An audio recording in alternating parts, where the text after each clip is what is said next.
কি খবর, আইসক্রিম খাচ্ছো হুম, হঠাৎ? হ্যাঁ, ওই ছিল ফ্রিজে একটা। আচ্ছা,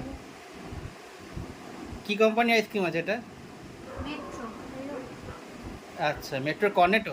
হুম, বাহ, ভালো। এই যে, বাহ বাহ, দেখি আইসক্রিমটা। সব বন্ধুদের দেখাচ্ছে আইসক্রিমটা, খুব ভালো আইসক্রিমটা, বিউটিফুল এটা খুব আইসক্রিম। ভালো। ওই আগের দিন বিরিয়ানি যখন মা এসেছিল না, আচ্ছা আনা হয়েছিল, একটা ছিল। আচ্ছা, ঠিক আছে। হুম, আইসক্রিম তাহলে খাওয়া শুরু করো, তোমরা স্টার্ট খেতে এই করো। গরমে আইসক্রিম খেতে ভালোবাসো, ঠিক আছে। আমার তো শরীরটা ভালো না, ছিল একটা।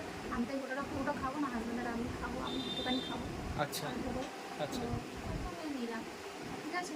হ্যাঁ, আর তোমাদের যখন ভিডিওটা সেভাবে দিতে পারছি না, যাতে কিছু মনে করবে, জন্য খুবই খারাপ। তো আইসক্রিমটা সবাই গরমে এনজয় করে খেও, মানে সবাই খেতে জানি ভালোবাসে, এটা কেউ ভালোবাসে না হতে পারে না। তো চলো আমি খাই। তাহলে খাও, গুড নাইট সবাইকে।